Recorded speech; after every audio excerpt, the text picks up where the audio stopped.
Welcome to the Academy of General Dentistry podcast series featuring Dr. George Schmidt. Each episode features experts in the field of dentistry who share insights and inspiration to help you succeed. Let's get started. Welcome back, everyone. We've got another amazing show for you today as I welcome my good friend from Texas, Dr. Jon Dossett. Jon, how are you today? I'm doing great, Dr. Schmidt. Glad to be here with you and looking forward to our conversation. Oh, so glad to have you on the program. Hey, before we begin, make sure you subscribe to our channel, hit the like button, and ring that bell. That way you'll be among the first to be notified of all things AGD. As I said, my guest today is Dr. Jon Dossett from Texas. And Jon, let me tell the audience a little bit about you here. So Dr. Jon Dossett is an assistant professor in the Department of Comprehensive Dentistry at the University of Texas Health San Antonio School of Dentistry. It's a mouthful. And a nationally recognized educator, speaker, and leader in general dentistry. A graduate of the University of Kentucky College of Dentistry, Dr. Dossett served 30 years as a dentist in the U.S. Air Force before transitioning to dental education. He was recently honored with the Lifelong Learning and Service Recognition, having previously earned his mastership and fellowship in the AGD. He has dedicated his career to advancing excellence in patient care, continuing education, and mentorship. Dr. Dossett is actively involved in organized dentistry at the local, state, and national levels.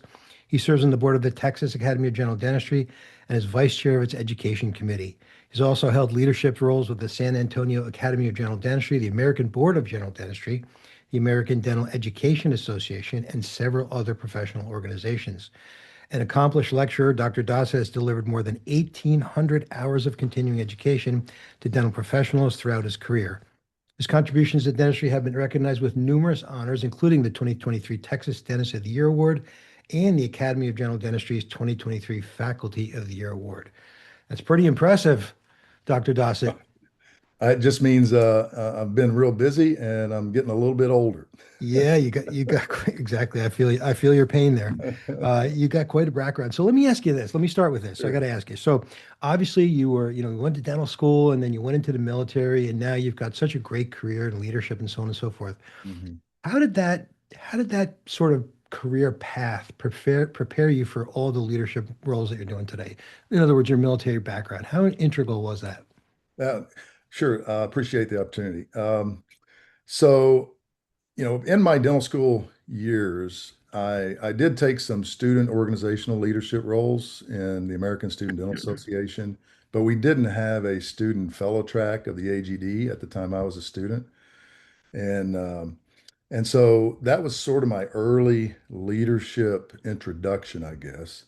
And then I really didn't have any plans to join the military until my senior year of dental school, when I really had to kind of sit down and think about what do I want to do. And for me, it was, if I was practicing in the same location for years and years and years, that just didn't appeal to me at that time. So I decided I would join the Air Force. And I got to tell you, I had some mentors early on in my military career that pushed me towards organized dentistry.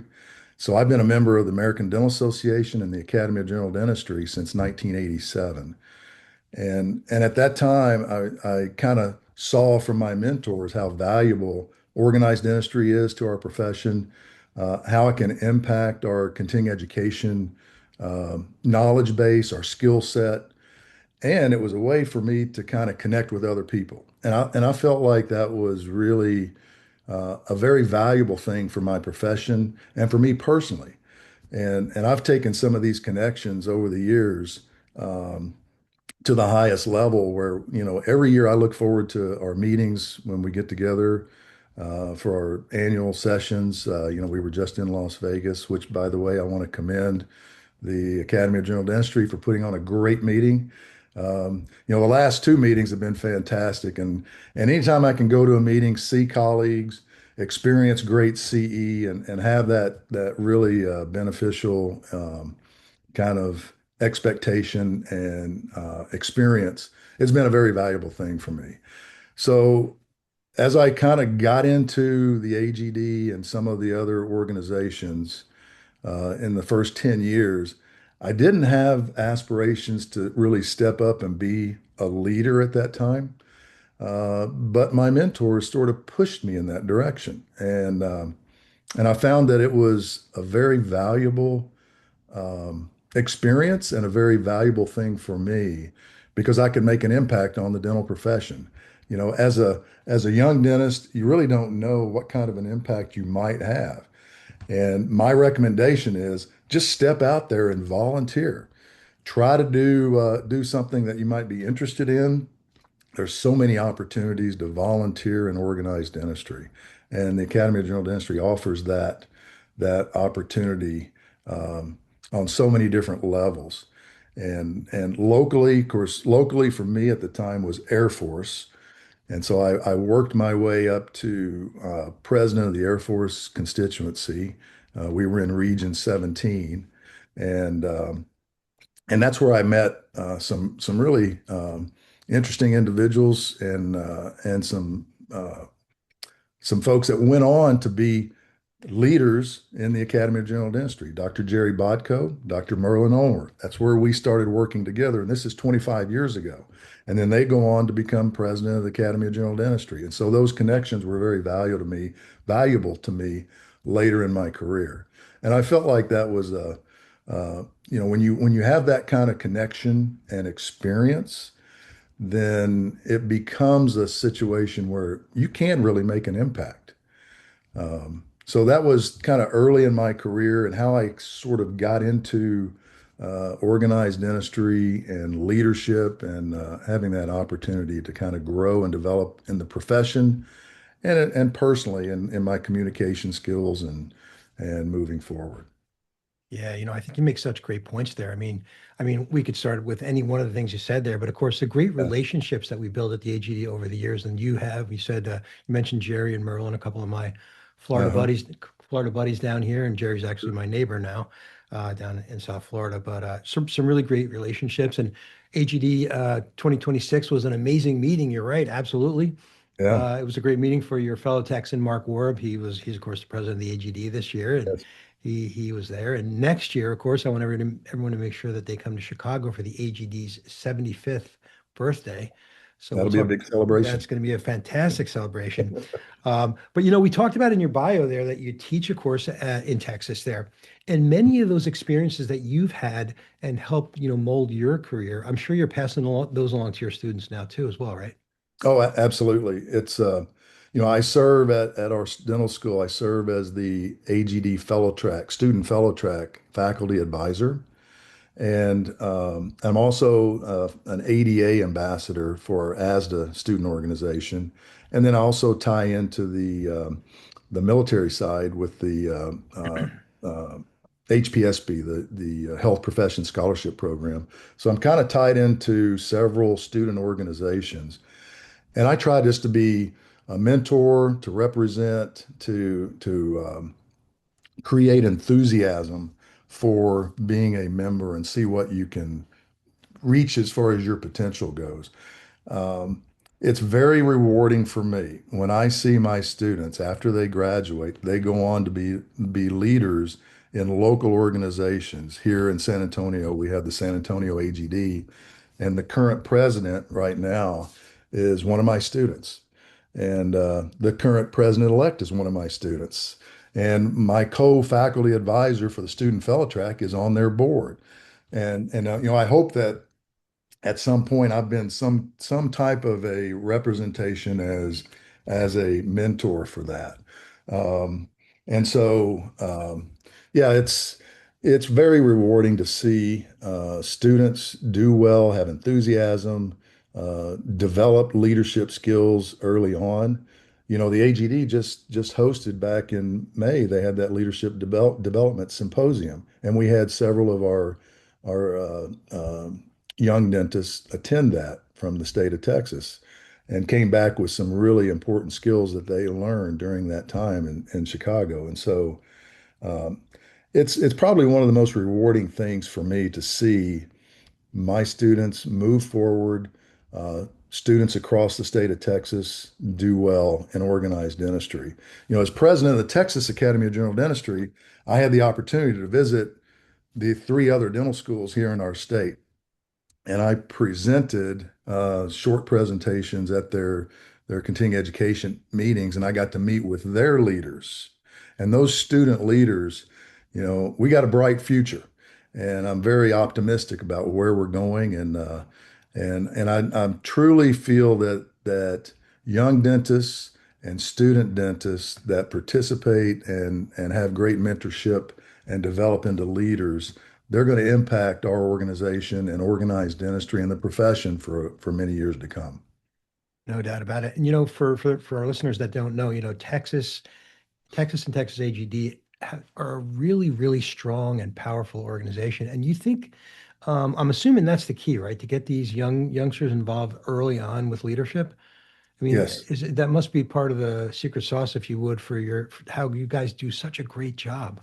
Yeah, absolutely. You have to have uh, um, dentists that are in a position that are enthusiastic. They build a positive attitude. They make or allow young dentists to recognize the importance of being a member and then give them the opportunity to serve. And usually, most young dentists that are interested in serving in a leadership role, they're looking maybe to be on a committee. If you have an interest in education, or if you have an interest in the advocacy side of the profession, or if you just want to join a committee and interact with other professionals that have the same kind of interest for you, then it becomes something that really we can develop good leadership and kind of move forward from there. Now, are you seeking Yeah. these folks out? Are you seeking these folks out, or are they coming to you? Are you saying, are you as Yeah. an educator and other fellow educators, Ralph Cooley and others like that in Texas, are you Yeah. identifying students and saying, hey, we got to get this person involved, or help Yeah. our listeners with that? Yeah. Yeah, it's a little bit of both. Sometimes I'll have students come to me and maybe their early perspective is I need to develop my resume. I want to be positioned well for a potential residency after dental school.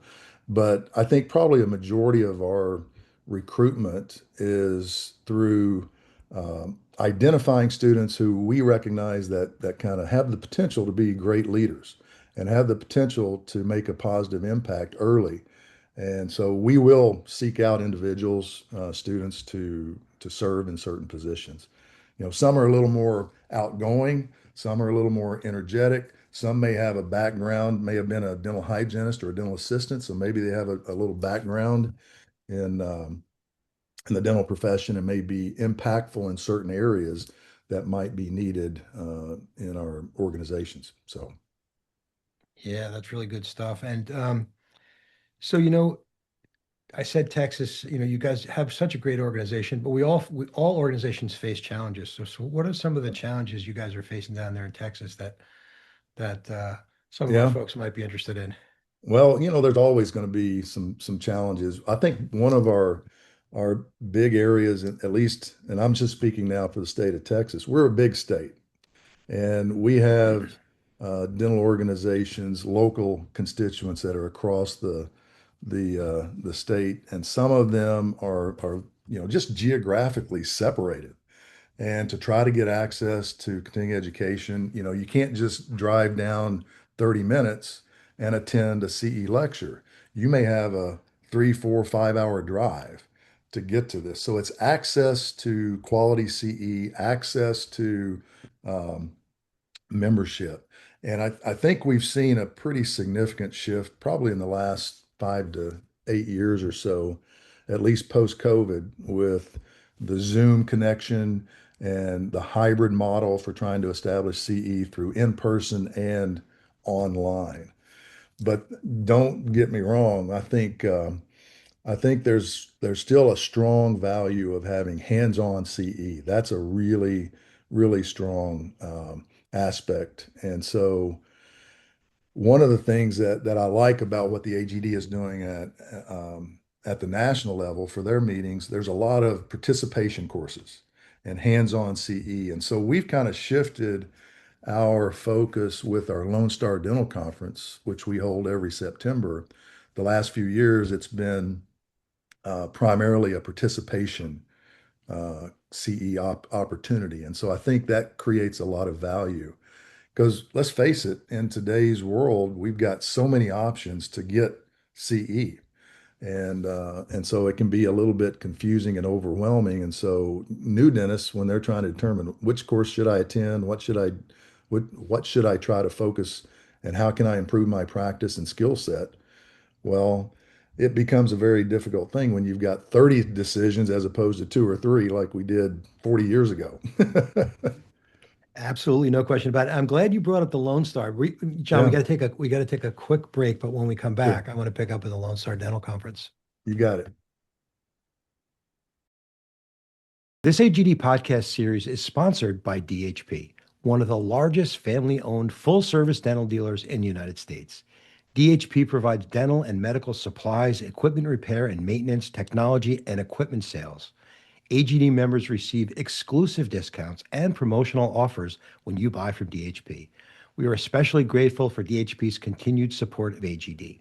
Their partnership helps make this podcast and these vital conversations possible. Discover why like-minded general dentists work with DHP by visiting their website at dhpsupply.com.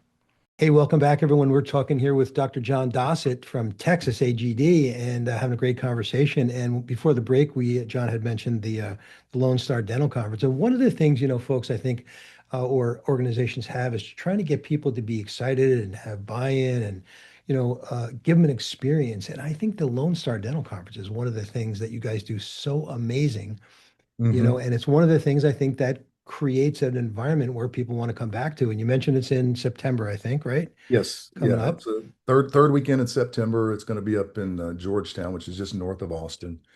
And our Lone Star Dental Conference committee has worked very hard to develop a 2-day participation program.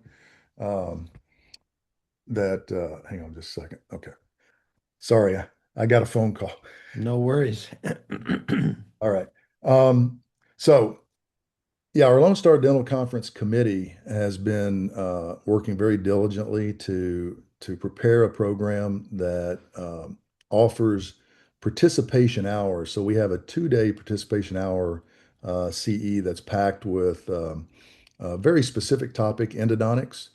And so we have three great speakers that are going to be coming in, and they're going to be presenting diagnosis and treatment planning, a little bit on the basic technique of endodontic procedures in today's world, and then how to manage dental emergencies.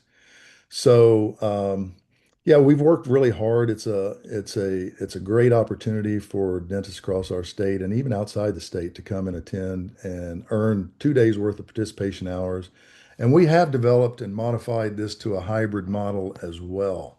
So about 2 to 3 weeks prior, we'll have a short Zoom online CE introduction. And so our registered attendees can interact directly live with our featured speakers, and then they come to Georgetown, and then they'll participate in the course. And so we're really proud of the course. We've worked very diligently with that, and the fact that we've kind of transitioned and grown to meet the needs of our members and the profession. Yeah, so that blended learning model or that hybrid learning model, that works so well. It Let me does. ask you this. So is the Lone Star hooked into your master track program or is that standalone or how does that work? That's a great question. It is hooked into our master track. So we have sessions throughout the year. Over a 2-year period, we have 4 sessions. So this will be our second master track session, and it coincides with the Lone Star Dental Conference. So our master track attendees actually get there a day or two early. And so they have a couple of presentations that they do, and then there's CE to help them on the path towards mastership. And yeah, so we coincide with that with our Lone Star Dental Conference. So is the Lone Star sold out or can folks still sign up for that if you have it? Because the master track, I'm sure, Yes. is a dedicated group of individuals. So can folks Yeah. still get in there? Yeah, they can register. The Lone Star, we will sell out. We did last year with our hybrid model, and that went very quickly. The master track, like I said, we're in our second session. We held the first session back in May up in Austin, and that coincided with our new dentist program. And so we had 2 days worth of CE where we had a new dentist program and then our master track first session. And I want to give a shout out to our master track directors, Dr. Donna Miller, Dr. Chuck Town, and Dr. Craig Armstrong. They do a fantastic job in getting high quality speakers and keeping it at that master track level. And it really presents the profession in a very excellent light. So one of the things you mentioned, new dentist there, and of course I was at the Lone Star last year, and I'm looking forward to going again this year. Hmm. But you've got some really great awards, and I believe one of them is the new dentist of the year, right? That's absolutely right. Yes. And when I saw, so it's a fantastic ceremony in the evening, and everyone gets dressed up. It's a Uh-huh. cocktail hour, and when I sat there and listened to these students or young new dentists or whatever, and the qualifications they had, I was absolutely blown away. Yeah, it's amazing, isn't it?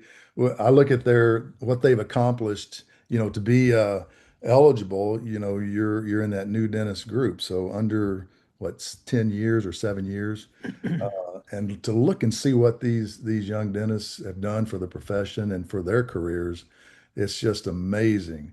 And I have the honor this year of presenting each one of the nominees during the Texas Academy Awards, which will be held on that Friday night prior to the gala event. And so I'm really looking forward to that and recognizing that we have 9 new Dentist of the Year nominees, and it's going to be a really fantastic evening. And then during the Texas Academy Awards, we move forward to our Dentist of the Year, which is a Mhm. big gala event. Everyone's in long dresses and tuxedos, and it's really an exciting time to recognize the best of the best from across the state. And we have 16 nominees this year for the Texas Dentist of the Year. So it's going to be a great evening. I'm really looking forward to it. No doubt about that. And of course, you were Texas Dentist of the Year. I tell you, I look at it as I'm just very fortunate to be in the company of really fine dentists. And it's just over the years you do things and you develop things and I always looked at it. It's never about me. It's always about the profession. How can I make others around me better? And and so yeah, it was really an exciting evening a couple of years ago when I did receive that. But I really look forward to celebrating the nominees this year. And I say nominees because, we do talk about who actually earned the award, but they're all winners in my book, and they all have done great things, and I love celebrating what they do. Yeah, when I was listening, when I was listening last year, I was thinking to myself, you were going on and on and on about all the awardees, and I'm thinking to myself, how could you possibly pick a winner out of this group, right? It's a tough deal. They're all winners, right? Absolutely. And that's, I take that from a humble perspective because uh, for me, it's most rewarding when we get to celebrate their accomplishments and put it on that stage. And so it's really awesome. Yeah. And as I mentioned earlier, Texas has such a really strong organization. And I think events like that and things you're doing, honoring these young dentists and honoring the dentist and putting Mhm. on great CEO like that. I mean, I think that's part of the secret sauce that you guys really need to let everyone else Mhm. know about. Yeah. And yeah, I mean, you should be very proud of all that stuff that you're doing down Oh, there. yeah, we are. We're very proud of that. But I tell you, interacting with colleagues when I go to these meetings, and occasionally I travel across the country and lecture and do some things that are, on the continuing education side. But I get to interact with fellow colleagues and fellow leaders in the AGD and others, and I'm just really optimistic about our future. We have such a strong Academy of General Dentistry. Um, and so my work right now, I feel as I'm kind of later in my career, I'm 46 years into it. Um, I feel like my strength and my focus is what can I do to help develop grassroots leadership and help develop that enthusiasm. And of course, me being at the dental school, it starts with our students and works our way up. And so I try to interact, and I always talk about AGD.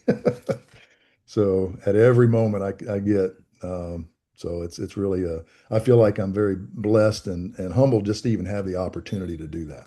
No question about it. And you've got a great student chapter, We do. a number of student chapters there. But the other thing you have a great, one of the other things you have, and you're fortunate in Texas, is having a great executive director for Texas as well. Oh, no doubt. Yeah, Francine Johannesson is very special. She's energetic. She's focused. She's she's generally she is right on par with where the profession is, and she keeps us moving. She keeps me in line as president of Texas AGD. It's every week we've got something, and so it's a very well run, well organized staff. I have to commend our staff on what they do and how they approach things. And they're there for the right reason, and that's to benefit the profession and the patients that we serve. And I feel like it's just a really awesome kind of way to approach the dental profession. And Francine is fantastic. I was just as a sidebar, I was president of the American Board of General Dentistry back in 2015, 2016. I served on the board for 6 years, and we had an executive director. Her name was Miss Sarah Mitchell. She has since passed away, but she was very solid and she was fantastic in supporting the activities of the American Board of General Dentistry and what we did. And I told Francine this several times over the last year that she reminds me of Ms. Mitchell and how excellent they are. And I know we have several state and regional organizations across the country that have excellent staff and do very, very well. And that's why when I say I'm optimistic about the AGD and what we do, that's it. Yeah, well, congratulations on your presidency. How much longer do you have? Like when does the cycle I, go in Texas? I stepped down on 1 October, and Dr. Lindsay Went out of Houston is going to be stepping in, and she's going Wow. to do a fantastic job. And I took over from Dr. Hannah Linskog, who served on the national level on several committees and done a fantastic job. And so it's all kind of set up well for me. And so I just have to make sure that I don't kind of create too much havoc in the process and kind of support when I can and make sure we're doing things well. I don't see any havoc. I don't see any havoc coming, that's for sure. So what's next for you then after this after your foray here as Texas AGD Well, president? that's a great question. I think I would like to serve maybe again on one of the committees at the AGD level. I was on the exam development committee for 6 years, and so I just came off of that last September. That was my last meeting. So I thought about maybe the dental education committee because that kind of fits where I my interests are, and so I think that might be something I'll probably put my hat back into. Absolutely, Yeah, no doubt about it. You do an amazing job. yeah, We're out of time. Really, it was sure, really, really fantastic to have you on the program and chat for half an hour with you there. Looking forward to yeah, coming out to the Lone Star there and spending some more time in the next, what is it, 6 or 8 weeks from now, I think, yeah. It's something like coming. that. It's coming quick. It's coming. It is coming quick. But thanks so much for coming on the program. Really appreciate chatting with you. I really appreciate it, and thanks for having me. Absolutely. And also like to thank our producer, Kristen Gover. If you like what you heard, please like and subscribe to our channel. You can always find us on Spotify, the AGD app, SoundCloud, Apple Podcasts, and on YouTube under @General Dentistry. If you have any questions, concerns, comments, or suggestions, contact us at news@agd.org. Thanks again, and we'll see you next time.